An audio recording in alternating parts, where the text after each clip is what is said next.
Hello, and welcome to How Books Are Made, a podcast about the art and science of making books. I'm Arthur Atwell.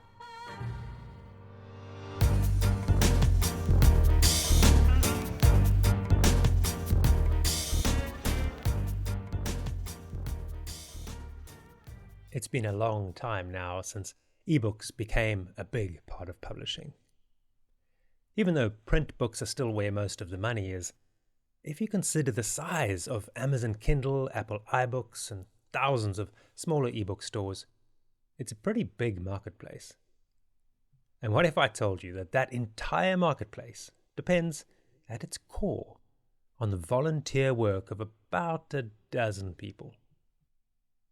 You see, the ebook marketplace is unlike anything humans have created before.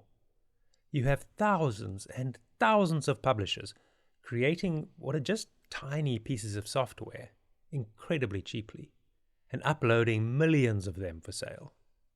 And there is no way a human ebook seller could possibly check each one to see if it even opens, if it's readable at all, or at worst, if it contains nefarious code that could do real harm to an unsuspecting customer. The ebook marketplace can exist only because there are rules for how an ebook is made, and an official automatic way to check that it follows them. Thankfully, the people who create those rules, or standards, absolutely love books and everything about them. I mean, you'd have to, because they're volunteers, and they need to know not just how to make ebooks, but how any kind of book is made, and everything that goes into it, from typography to pictures to indexes and more. To me, these people are MacGyver-level cool. So, to be honest, I was a little starstruck speaking to Dave Cramer, whose work in ebook standards and book production I've admired for years. Dave Cramer has been making books and software that makes books for over 30 years, almost half of those at the Big Five publisher Hachette USA. I'm sure he's volunteered more evenings to developing standards for the web than most rational people, and in 2017 he was awarded a Book Industry Study Group Award for his work advancing the publishing industry. Recently, he's been spearheading a new system for Hachette USA that manages literally millions of the little pieces that go into their books. Dave, thank you for joining me today, especially because I believe you would rather be out skiing than doing almost anything else. And in fact, I think it was skiing that got you into making books. Yes, it was actually, my career is entirely and literally accidental. That 32 years ago, I took a bad fall backcountry skiing in the Sierra Nevada, and I recuperated at my father's house in southern Vermont. And he was an early adopter of the Macintosh computer. And so I started playing around with one of those computers. And when I was well enough to go home, I took his old Mac Plus that had an 80 megabyte external hard drive and 4 megs of memory, which was sort of the top of the line machine. It was. And I used that to self-publish a jazz discography. I started out by putting all the information in FileMaker Pro, but then I decided books should have running headers. So I ended up with like PageMaker 1 dot something and had to figure out how to use that. And those were the skills that got me an entry-level publishing job in Brattleboro, Vermont in 1999 when I answered a help wanted ad in the newspaper. I love it. I wanted to kick off with something that you spent an enormous amount of time and energy on, but most people don't even know is the reason the internet works at all, which is web standards. You devoted so much time to developing web and ebook standards. To someone who's never seen a standards document, what are standards and why do they matter? Well, to sort of make anything happen in the world, you have to agree on some fundamental principles. Like if I go to the hardware store and buy a bolt and a nut, I want the nut to be able to screw on the bolt. That means that someone had to decide what those threads are like. You know, how wide the bolt is, what are the pitches of the thread, how deep are the grooves. Once you know that, then everybody who's working on them can make things that work together. And I think the same idea happens on the web. A bunch of people got together and it's like, okay, you're going to have a web browser and I'm going to make a website. And so they need to understand each other. So we have to agree what is the language we're going to use to describe the web. That language is HTML, but we have to agree, oh, I think we need a tag to mark a paragraph or a heading, but what are we going to call that? It's not something that happens naturally. So people have to be in a room and argue about it, and they have to come to some sort of consensus. Oh, let's use H for headings, and the most important one we'll call H1. Let's use P for paragraph because all the people who started this were English speakers. So got to sort of impose their version of the world on the rest of us. So there are lots of layers of complexity around standards. Absolutely. It also makes me wonder who's in the room when they gather around the table having that conversation. Who are the kinds of people that you sit and discuss these things with? That's been an interesting aspect of my career because the web evolved out of, it started at CERN and Tim Berners-Lee, and it was sort of, scientists wanted to communicate with each other, and then we sort of had this internet boom. And then what became really important was the people who make the browsers. And so when I got into this space around probably 2012, 2013, almost everybody involved in the standards process worked for Google or Apple or Microsoft or Mozilla. So it was the browser vendors themselves, and more precisely, the engineers who worked on the browsers, who were the people in the room talking about how things should go. And these people are unbelievably smart. I liked it. I felt like I was always the stupidest person in the room when I was at these meetings, but I also had perspectives they didn't. I was not a software engineer. I came from the publishing industry, so I knew stuff about books and typography and design that they hadn't had as much exposure to. So I feel I was able to contribute, some of the things I picked up in my accidental career and provide some perspective and some value in this process. Have those groups got bigger and more international over the years, or do the browser vendors still dominate those conversations? I think they have, and the web standards themselves are all under the auspices of the World Wide Web Consortium, the W3C, sort of a big standards organization. And I know they're very conscious of the web as a universal thing. One of their foundational principles is the web is for everyone. And so they've made great progress, and you can now use almost any of the world's languages on the web. You can get really nice typography in Japanese or Mongolian or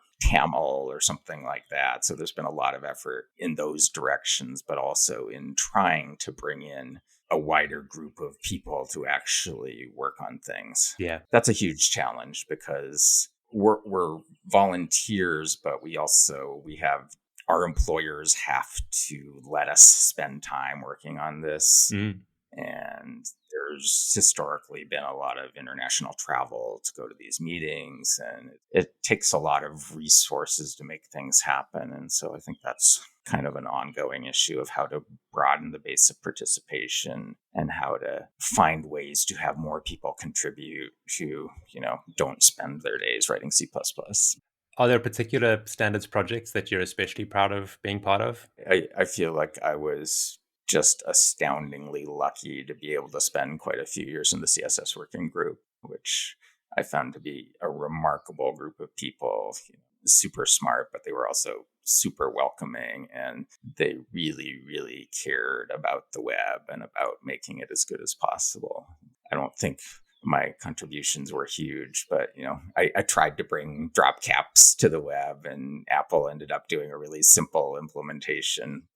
Tried to help work on the print CSS standards that we're probably gonna maybe talk about a little bit. Yeah, I'd love to talk a bit about that. And for those who don't know the terminology, CSS is, of course, the design language of the web. It's the language we use to describe how big a font size is and what color it is and what font it's in and where it sits on the web page and so on. It gets astoundingly complicated. I spend a lot of time buried in CSS, which I love. It's an incredible undertaking to develop a standard that lets everybody describe design in a common way. And one of the big challenges there is that we're not only laying out web pages, but we also want to be able to lay out book pages with CSS. And you mentioned paged media CSS for the printed page. How did the CSS working group approach that, given that it's difficult to prioritize time on print when clearly screens are where everybody's spending the vast amount of their time? I mean, I think it's kind of interesting that, the people who created CSS, it was sort of co-invented by Hakon Lee, who worked for Opera, and Bert Boss, who was working for the W3C, but they were always interested in books. The idea of HTML and CSS is that this is sort of a very adaptable language that could work in almost any situation. And we've seen that. You can probably lay out billboards and tiny phone screens and giant monitors, but also print. And it turns out that it's really common that people want to print something they found on their browser. You just want to print a newspaper article for your grandmother or something like that. Yep. And so print has always been a part of it and always something that people were thinking about,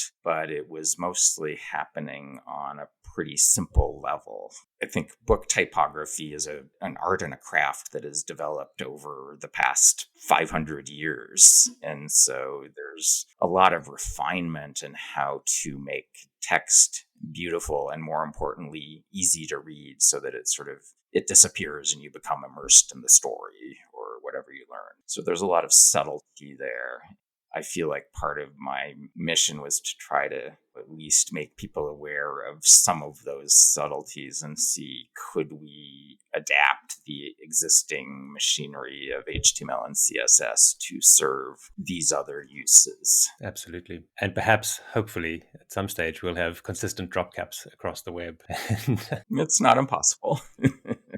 Talking about drop caps on screens, I also wanted to talk about ebooks, where I have tried often to create drop caps for screens, and specifically EPUB, the file format probably most commonly produced. And you've, of course, spent an enormous amount of time on the EPUB specification itself. There's one particular part of that puzzle that I find interesting, which is turning the standard that you develop into a kind of machine that can check EPUBs to see whether they have followed the standards. And the world of EPUB has this piece of software called EPUB Check. And I know you've also been, to some extent, involved in the oversight of EPUB Check there, or at least are one of its great champions. Can you describe a little bit about the EPUB standard, and particularly how EPUB Check relates to it and what it enables across publishing? Yeah, so what we now call EPUB, I think, was first released somewhere around 1999. I think in the late 90s, digital technology had progressed enough that, we can make sort of a portable screen with a battery that will last long enough so maybe people could read a book or something. So a bunch of people started to become interested in the idea of a digital book.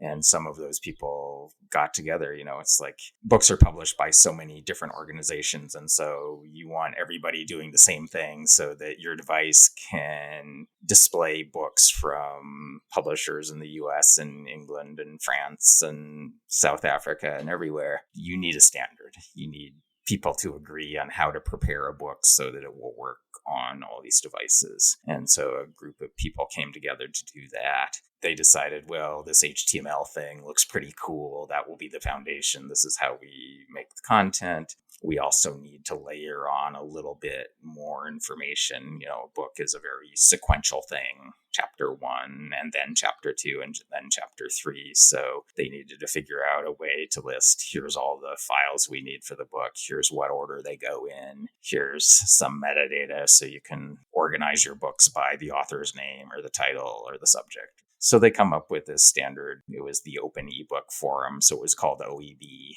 and that's what evolved into EPUB over the course of a few years. But, once it started getting popular, which probably was around 2007 when the iPhone came out and all those things, and then we have the Kindle and stuff like that. I don't fully remember the history of how EPUB Check got started, but it's like the standard says to do an ebook, you have to do all these things. It has to be a zip file. At the top level of the zip, there has to be this file that displays all the metadata, all that sort of meta information about the book. But how do you know you did it right? It's a complicated spec. And at this point, there's millions of ebooks around and you're processing 100,000 of these things at a time. And so you need some sort of automated way to say, oh, this follows the rules or this didn't. It sort of works hand in hand with a standard. You have the standard that says this is how it should be, but then you have the little checking gadget, a little script that runs through it and say, oh, did you do all these things? And that was EPUB check. And it turned out to be sort of the foundation of the industry. It made the standard real. A standard is an abstract thing. It's words on paper, words on screens. But a validation tool means that, say I'm an online ebook retailer. I sell books to people. If I have this validator, then I'm confident when I make a reading system, I make a gadget to read the books, I can say, I know what I'm going to get. And so my engineers can make something that's working. And I can also tell the publishers, use EPUB, and I'm going to check all the files you send to me to make sure they're okay before I sell them to other people. And so you're sort of ensuring some basic level of quality and interoperability. And so this little tool becomes the foundation of this billion-dollar industry. And that's kind of an extraordinary thing. You've spoken before about how amazing it is that publishing has figured out a way to sell digital products for actual money as ebooks without resorting to selling advertising. And that is an incredible achievement. And could it have happened without EPUB check? No, I don't think so. I'm not sure how we got to that place. I think it happened early enough before the web was entirely driven by advertising for sort of the current monopolies we see and the consolidation of power in the industry. So I think we sort of snuck in before all that happened, and partly because there's been such a long history of book publishing and people are used to buying books or borrowing books. All these things are honestly terrifically important to the library market as well as any commercial market. I think the fact that EPUB check exists, that there was a standard that was good enough.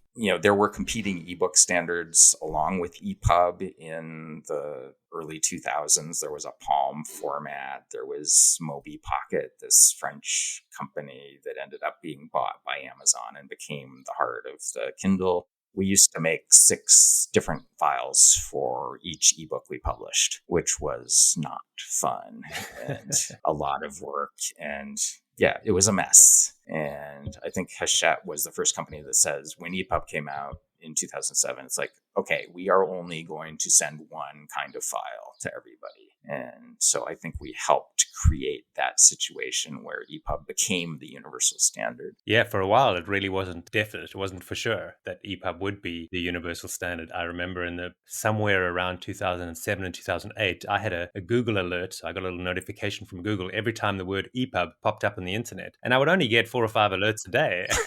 And now you just couldn't run that alert.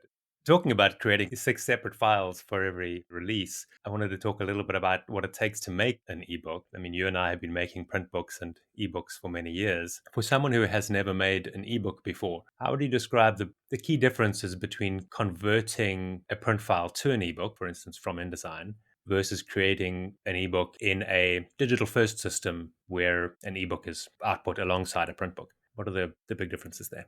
Yeah, it's funny because I think the vast majority of ebooks out there are sort of afterthoughts, that the publishers focus 100% on print and then take whatever files were used to make the print book and send them to, some vendor in India or Vietnam or Indonesia and give them a trivial sum of money and say, turn this into an ebook and we don't care how good it is.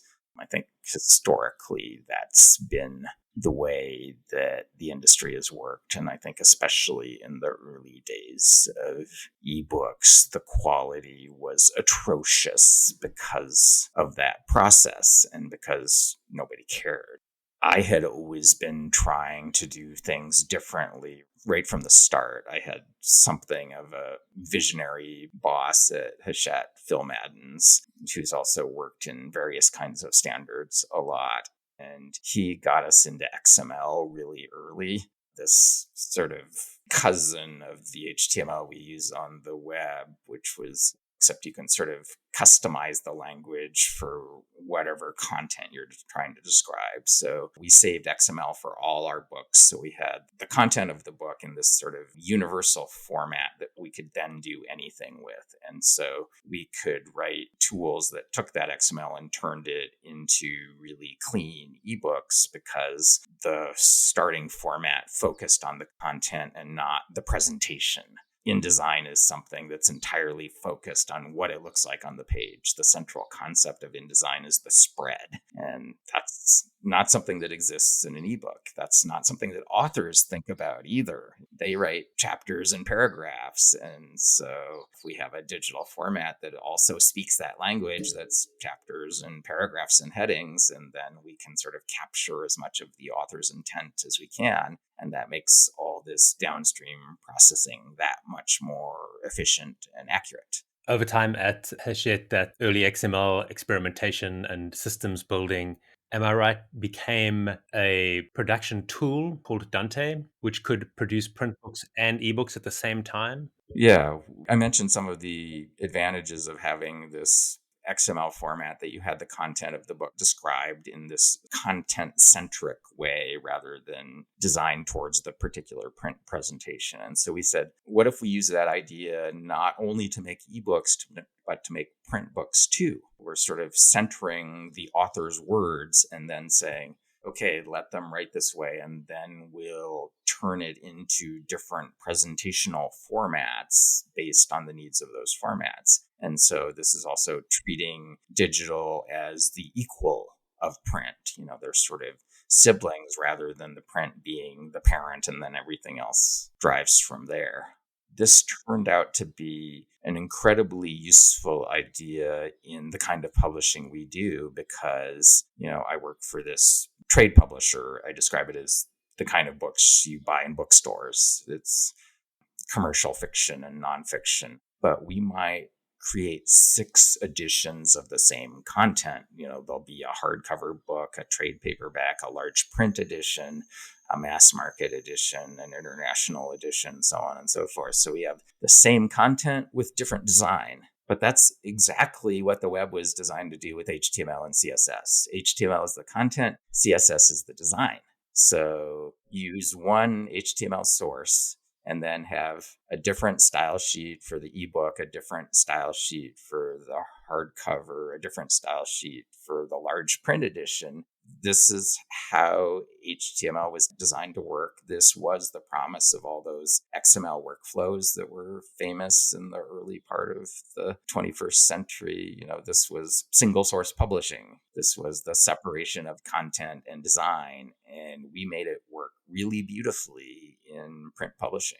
We got the quality of output we needed. We could work really fast. Our ebooks were beautiful because we really didn't have to do anything to make the ebooks. If the content was already in HTML, it was super simple to make a really high quality ebook. Absolutely. It was a brilliant system. Was the workflow essentially that the manuscript comes in from the copy editor, it's ready to be laid out in a traditional InDesign-based system that would go off to a typesetter who would lay out page by page in InDesign. In your system, presumably someone is turning that into HTML instead, and then with some style sheets in place to define what the print book and the ebook would look like, they can presumably run a script or something like that, and they get out a PDF if they want the print edition, or they get out an EPUB if they want the EPUB edition from the HTML. Is that sort of how the workflow would look? So there's no InDesign involved in the interior of the book at all? There's no, I describe it. We had an Adobe free workflow. Right. For those who don't know InDesign, it's the software used to lay out probably 99% of the print books in the world at the moment. Maybe we'll talk a bit more about that in a little while. I think also, I've talked a little bit about the 500-year history of the art and craft of print typesetting. And so we have very high standards for what our books look like. And so a fully automated process was not going to work for us. And so even when we were using HTML and CSS, we had a lot of automation in this process, but we never wanted to eliminate the human eye from that process because only a skilled human is going to understand all the subtleties of like hyphenating words in English, which depends. You can't do that in an automated way. You need to know the meaning of the word. Is it record or record? They're spelled the same, but they hyphenate differently based on context. There's a lot of trade-offs in typesetting. You don't want to have one line of text on the last page of the chapter. Books are printed in complicated ways, meaning that the number of pages in the book has to be a multiple of 16, basically. And so you have to take into account a lot of stuff. And we wanted humans to do what they do best and make judgments and apply their decades of skill to this process. We didn't want it to be a push-button process. But we did want the computer to do all the boring stuff and keep track of page numbers and do all that kind of stuff. Yeah. And so I think we sort of achieved the perfect balance in this system, that we had enough control that we could get the quality we want while taking advantage of all the efficiency of computers. For sure. And that ran for many years. Recently, though, Hachette USA made a decision to wind down the Dante system for producing books. In a talk you did with Brian O'Leary with the book industry study group called Wiring for Change, which is a great talk, recommended. I will put the link in the show notes. You said that even though your digital first system was fast and effective, there was a management decision to standardize book production across all the groups in Hachette USA. And that meant going back to InDesign, which must make you sad. To me, as someone who has built a digital first publishing system, feels like a step backwards. I know once we lost a lovely publishing client because they felt that their rights sales were just easier if they could say to someone, here's an InDesign file, as opposed to say to someone, let me explain what a repository is. Yeah, in there for sure. Do you think, despite what you and I know of InDesign's shortcomings, that its position as a de facto standard is hard to shift? I don't think I want to use this word standard to describe InDesign. I think the more appropriate term is monopoly.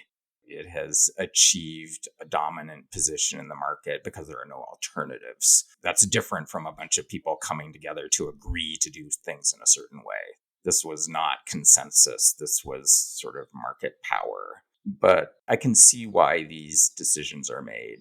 For one thing, our Dante system was not appropriate for all kinds of books. It was really good for simpler books, for narrative books like fiction and narrative nonfiction. But some books are so highly designed that you really need pixel by pixel control over where everything is on the page. You know, a 4-color art book that has every page was created by a designer. Every page is different. There's no sort of common patterns that we can take advantage of with using HTML or something. There was stuff that was just too complicated for our system to do. And so there is a cost in having, 2 different tools depending on what you're outputting. Yep. It's sort of a pretty specialized body of knowledge to be able to do print typesetting in CSS. And so it's not a skill set that's easily found when you're hiring. And so there were some considerations about staffing and training. Sort of everybody in the graphic design space is familiar with InDesign and can sort of make it work on some level. So there were business arguments for making the change that was made, but I think we also lost a lot of efficiency. And I think the single source HTML typesetting was also saving us a lot of money on production costs. Absolutely. Perhaps a pendulum as we see the costs rise in different areas of the business and they get noticed. I know that some people are focusing on improving or extending InDesign, and recently there have been some steps forward with InDesign's EPUB export and its accessibility. Although they're baby steps, they are at least steps. Yeah, friends of mine have been heavily involved in those efforts to help make the EPUB output from InDesign more accessible, which is glorious work and more power to them. Thank you, Laura Brady. Absolutely. Another person who should at some stage get a BISG Industry Contribution Award. Also, there are companies, I know Ken Jones at Circular Flow has done a lot of work on InDesign plugins that can also improve accessibility and other aspects of InDesign's efficiency. There are also some competitors. Affinity is certainly starting to nibble at InDesign's market share. Do you have a sense of whether InDesign is dislodgeable, whether that monopoly can be shifted? Or are we going to live with InDesign until digital first systems are of a different kind? Well, things seem like they will stay the same forever until they suddenly change. And, I started in this industry in 1999 and Quark was utterly dominant. I spent many, many years working with Quark Quark 3.32R5, which was a beautiful piece of software and was really good at what it did. And then all of a sudden, Quark systematically alienated every one of their customers. And there was this upstart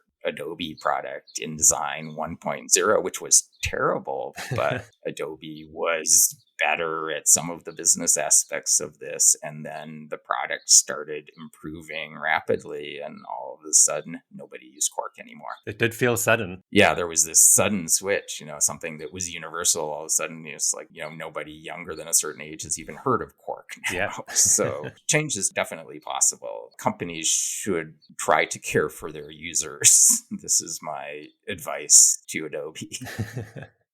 The person listening to us now is probably making decisions in a smaller organization than Hachette USA, and therefore has had fewer opportunities, perhaps, than you have to learn from the breadth and complexity of the systems you've seen. If you were to take things you've learned about making and organizing books at scale at a place like Hachette, are there key principles that you would apply in a smaller operation? You could say to someone, these are things that you would care about in growing your publishing work.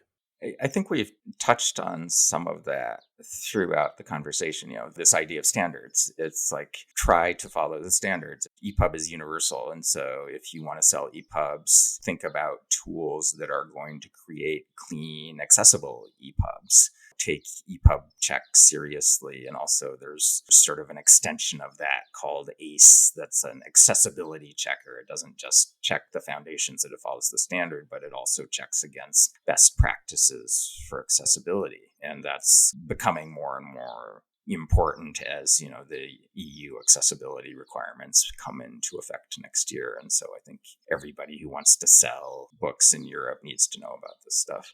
I think there really is a tremendous amount of material online now about how to do these things well. I think you've mentioned BISG, the W3C. You can actually read standards. We try to make them so they make sense. You sort of have to dive in, but I highly recommend actually reading stuff at the source. And if, something you don't understand, there's lots of people out there on social media, and the people working on it are really happy to talk about this stuff. There really is a huge community of people who are passionate about this stuff and want to help. So I just say, read and learn and be curious and reach out to people. It's a wonderfully friendly community of people, those of us who are, I suppose, sitting at the intersection of wanting to make beautiful books that everybody can read, and also just love the background plumbing of how these things work and are happy to talk about the details. Yeah. And the other thing is, it's sort of, I think one of the ways the web got started is that some of it is transparent. You can view source in a web page, and you can sort of teach yourself HTML by just looking and seeing how people did it. And I think there's still enough sort of open source EPUBs out there that you can download them. And if you're willing to sort of dive in and learn a few little technical things, this EPUB is actually a zip file. I can unzip it and see what's inside and go poking around. You can learn a lot that way. And I think even having some basic knowledge of how things work under the hood makes it much easier to have conversations with vendors and tool creators and things like that. Having information is gonna, help you make decisions when people are trying to sell you things that you maybe don't need. The world is not going to get any less overwhelmed by people selling technological solutions to things. Right. And the more you empower yourself, the better off. Yeah, exactly. Dave, it's been an absolute pleasure. We've only been able to scratch the surface of many of the things you're working on, but it's been wonderful to talk about these things. And thank you so much for spending some time with me. Thank you. It's been a pleasure talking to you too. This is fun. This episode was edited by Helen LaRue and researched by Emma Sacco.